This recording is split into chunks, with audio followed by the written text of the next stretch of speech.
उनको इस बात से तकलीफ हो गई कि भाई सत्येंद्र जी टीका चंदन क्यों नहीं लगाते। तुलसी जयंती के मंच पे बोल रहे हैं इनको टीका लगानी चाहिए।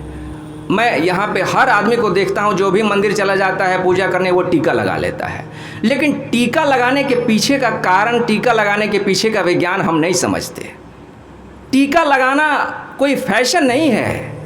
भारत में विशेष रूप से जो सनातन धर्म है, वैदिक धर्म है, उसमें जितने कर्मकांड हैं उनके पीछे बड़ा गहरा छुपा हुआ विज्ञान है। उसको समझ के अगर आप करें तो उसके फ़ायदे हैं, लेकिन बिना समझे आप करेंगे तो वो बस हंसी मजाक हो जाएगा, उसका कोई लाभ आपको नहीं मिलने वाला है। टीका क्यों लगाया जाता है ये आप समझिए। योग के अनुसार हमारे शरीर में जो सबसे बड़ी छुपी हुई शक्ति है उसे हम कहते हैं कुंडलिनी शक्ति। वो देवी का एक रूप है। अब आप समझिए कि नवरात्र चल रहे हैं, देवी क्या है। थोड़ा सा आप इसको समझ लीजिए कि सबसे पहले देवी क्या है, शक्ति क्या है, उसके बाद आप ठीक ठीक समझ पाएंगे कि ये कुंडलिनी क्या है और कहाँ पे मैं आपको ले जाना चाह रहा हूँ। वेद कहते हैं कि ईश्वर जो है वो निर्गुण है। निर्गुण है अर्थात उसकी कोई विशेषता नहीं है जिस विशेषता के सहारे आप उसको पकड़ पाएँ। अर्थात वो न लंबा है, न नाटा है, न मोटा है, न छोटा है, न चौड़ा है, न पतला है, न दुबला है, न दिखाई देता है, न सुनाई देता है, न चलता है, न ठहरा हुआ है। वेद कहते हैं कि उसकी कोई विशेषता ही नहीं है, कोई गुण ही नहीं है जिस गुण के सहारे आप उसको पकड़ पाएं। वो निर्गुण है। वो आपकी इंद्रियों की पकड़ से बाहर है।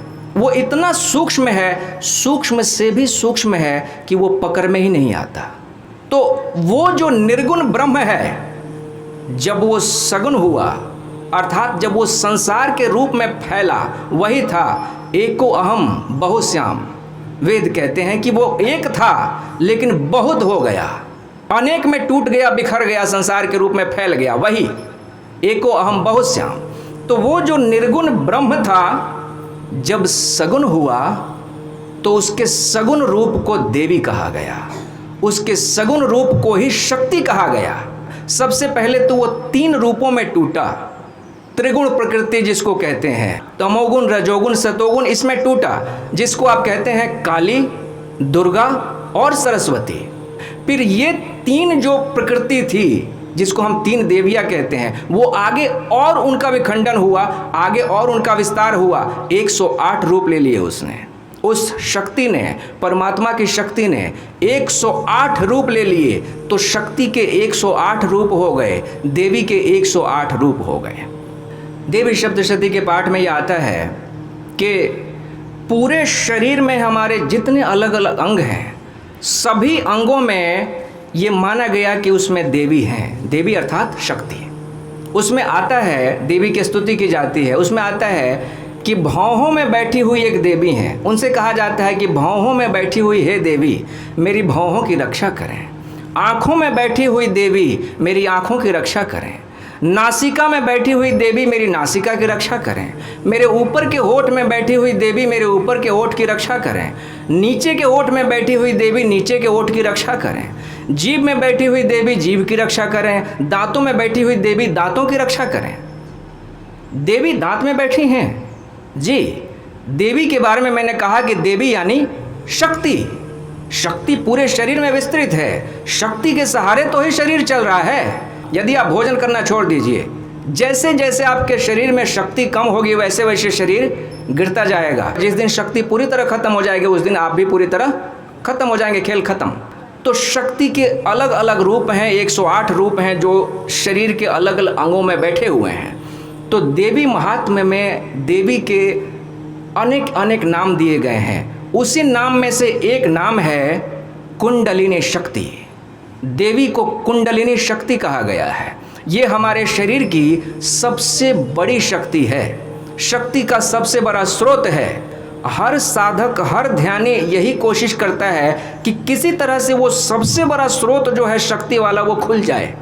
उदाहरण के लिए मान लीजिए कि आपके घर में आज 50 लाख रुपए हैं, मान लीजिए 50 लाख रुपए हैं, आपका जीवन खूब मज़े में चल रहा है। लेकिन आपको अगर पता चल जाए किसी भांति से कि आपके घर के आंगन में ठीक बीचों बीच एक बक्सा गड़ा हुआ है, आपके दादाजी गाड़ के गए थे, उसमें 5 करोड़ रुपए हैं, तो आप उसे पाना चाहेंगे कि नहीं? भले ही जीवन कितने भी मजे में चल रहा हो, लेकिन अगर पता चल गया कि आंगन में 5 करोड़ दबे हुए हैं, तो कोई नासमझ ही होगा जो उसको पाना नहीं चाहेगा। तो ठीक इसी तरह से हमारे भीतर की कुंडलिनी शक्ति है, वो हमारे भीतर का 5 करोड़ है, बल्कि असंख्य करोड़ है वो। यही कोशिश ध्यानी की होती है, यही कोशिश योगी की होती है कि कुंडलिनी शक्ति जाग जाए मेरे भीतर। तो जब ध्यान करते करते वो कुंडलिनी शक्ति जागती है, तो योग के अनुसार वो धीरे धीरे ऊपर की तरफ उठना शुरू होती है। योग कहता है कि शरीर में 7 चक्र हैं, शक्ति के 7 चक्र हैं। वैसे तो बहुत हैं, लेकिन मूल जो उसमें से हैं, मेन वो 7 हैं। तो 7 चक्रों से होते हुए धीरे धीरे जैसे जैसे वो शक्ति ऊपर की तरफ उठती है, वैसे वैसे आपके जीवन में अलग अलग प्रभाव दिखाई देने शुरू होते हैं। नाभि के पास जो केंद्र है, वहाँ पे अगर वो शक्ति पहुँचती है तो आपके जीवन से भय विदा होने लगता है। ध्यान करने वालों को कुछ दिन ध्यान करने के बाद ये लगता है कि अब मुझे किसी बात का डर नहीं लग रहा है। उसे कल क्या होगा इस बात का भी डर नहीं लगता। लोग मेरी निंदा कर रहे हैं, बुराई कर रहे हैं, उसे इस बात का भी डर नहीं लगता। मैं अगर मर जाऊं किसी दिन, उसे इस बात का भी डर नहीं लगता।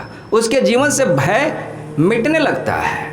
फिर धीरे धीरे वो शक्ति जब और ऊपर उठती है, नाभि से ऊपर का जो केंद्र है वहाँ पहुँचती है, तो आदमी के जीवन में संतुलन आने लगता है।